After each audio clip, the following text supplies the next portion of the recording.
students, welcome to the online session or the subject of structural analysis. This subject of structural analysis is mainly for the student of structural engineering.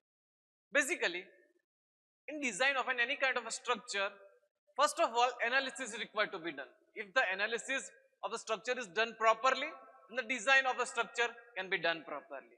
So basically, we can say that structural analysis is very important subject for the structural engineering students. So let's start with this important subject of structural analysis. So 3, 2, 1. Let's start. Hello students, welcome back to our online session. In the previous session, we have started the influence line diagram. We have completed the introduction and the general formulas to find the shear force and the bending moment using the influence line method. Okay, we have discussed many concepts.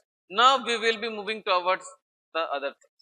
So basically, in this session, the contents that we are going to discuss is the method of producing the influence lines. Okay, and at the same time, we'll be also discussing the influence lines for different type of loading. We will be also discussing or giving the answer to the question that why to use a unit load for the influence line. Okay, after that, we will be discussing the influence line method using the tabular form. Okay, means tabular method to produce the influence line. So, and after that, we will be also discussing the equation method to produce the influence line, and we will be discussing some example also after that. So let's start with this session. Basically, the method of producing the influence line. What is the method behind production? Means preparing the influence line. Okay, so basically, take a moving load of unit weight. We have to take the moving load of a unit. Select a point of an interest where the reaction, shear force, bending moment, and the deflection is required to be calculated. We have to assume, or we can say that we have to select a particular point at which we needed to find the bending moment, shear force, and the deflection at that point.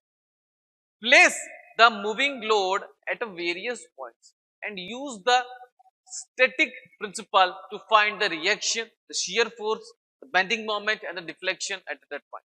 Means we have to place the unit load at the required destination. Means at the point at which our analysis can be done in a proper way, that we have to find, and at that point we have to place that unit load, and because of that unit load at the point of interest where the shear force and the bending moment is required, we have to calculate the bending moment, shear force at that point.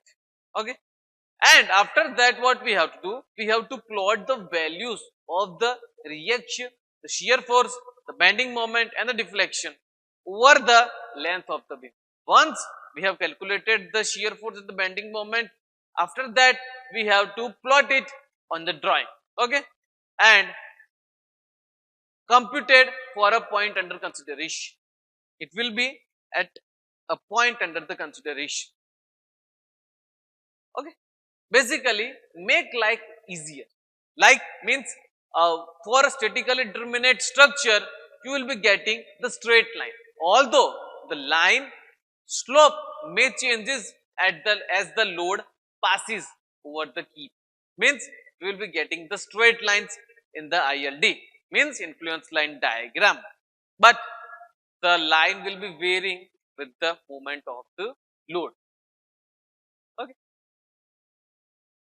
so you can see over here we have made a influence line diagram for a simply supported beam. Okay, the overall length is capital L, the unit load is at point X from A, and we have to find the shear force, the bending moment at point C. Means we can say that our point of interest was C. Means we have to find the shear force and bending moment at C when the unit load is moving from A to B and B to A. Okay, so first of all, when our reaction is at B is equal to 1, and in that case bending moment diagram you can see over here will be from figure A. The figure A, you can see that at point B, the shear force value will be maximum and that will be equal to unity. And at point A, the shear force value will be equal to 0. Okay. And at particular point at a distance x from A, the shear force value will be equal to x by L. Means x is the distance of that point from A and L is the overall span of the beam. Okay. After that, in another case, if we want to find the shear force diagram when the reaction at A is 1, then it will be as in figure B. You can see over figure B where it is an ILD of reaction at A. Means the maximum value in the beam will be at point A because the reaction is at A and the maximum value is 1 only. Means shear force at A will be unity and the shear force at the B will be equal to 0. And the shear force at the point of the acting of the unit load will be equal to 1 minus x by L. You all know that x by L means it is the ratio of the distance of the unit load from point A by the overall span of the beam. After that, we need the ILD at a particular point of interest. And here, our point of interest is C.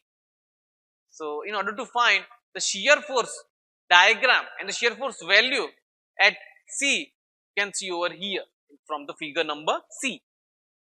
The value of just right of C will be equal to 1 minus A by L. A is nothing but a distance of point C from A and value at just left of point C will be equal to A by L, only A by L, and just left will be negative and on the just right it will be positive. Because it is negative, it will be below the center line.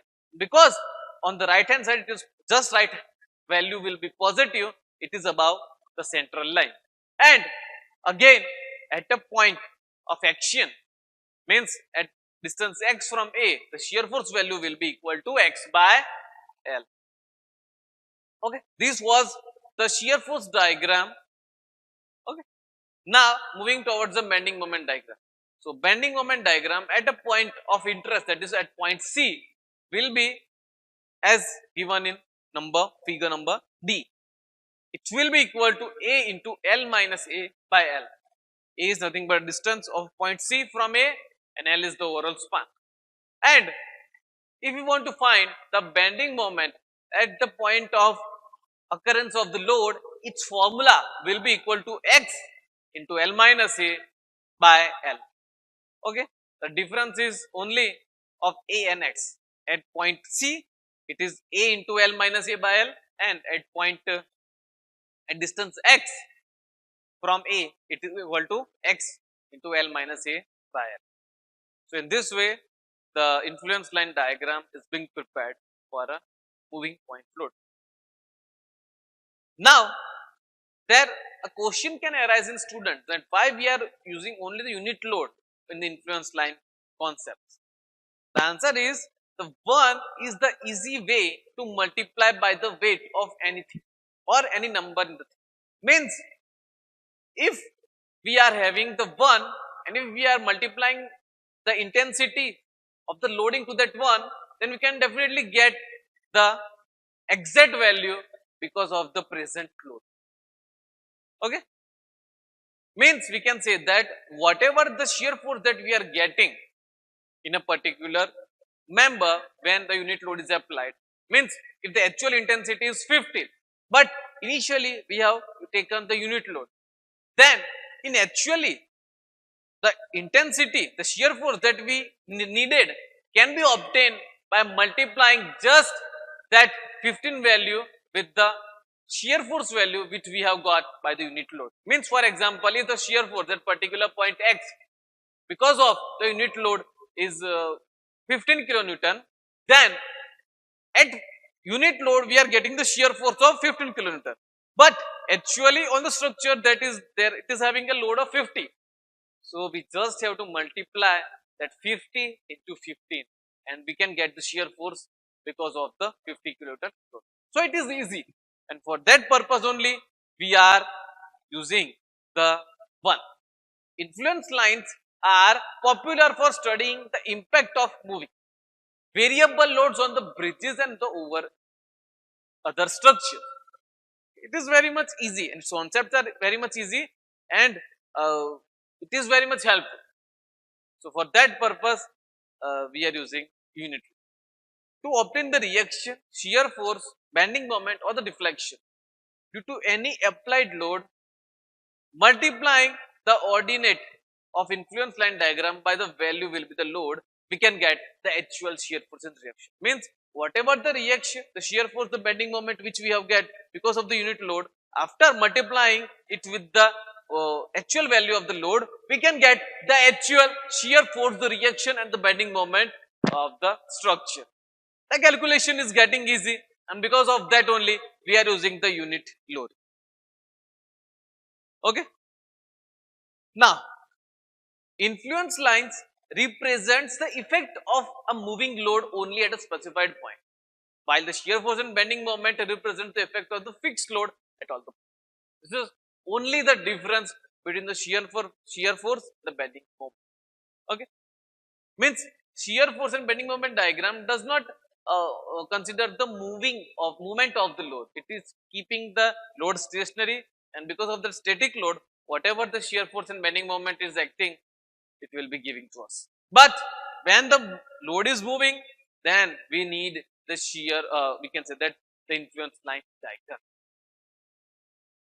Basically, there are two methods to find, or we can say determine the influence lines. First is the tabular procedure, the second is the influence line equation. Now talking about the tabular method. So basically, we have to place the unit load at a point that is required, means a load whose magnitude is equal to 1 at a point x along the member. First step is to put the unit load at the member at a point that we indicate.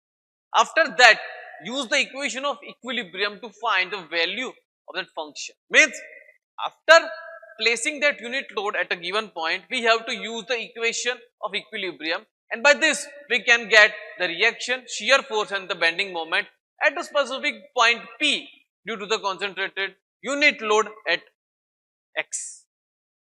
After that, we have to repeat step number 1 and 2 for various values of x over the whole beam, and we just have to plot the shear force, bending moment diagram for the member.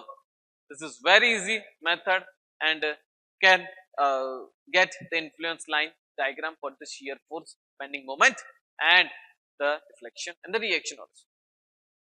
So this was about the tabular method. Now talking about the influence line equation procedure to determine the influence line. So as usual, first of all we have to place the unit load, means whose magnitude is equal to 1 at a point x along the member. Means at whatever the distance it is required, we have to place the unit load. Now after that, we have to use the equation of equilibrium to find the value of the shear force, reaction, and the bending moment at a specified point P due to the concentrated load as the function of x.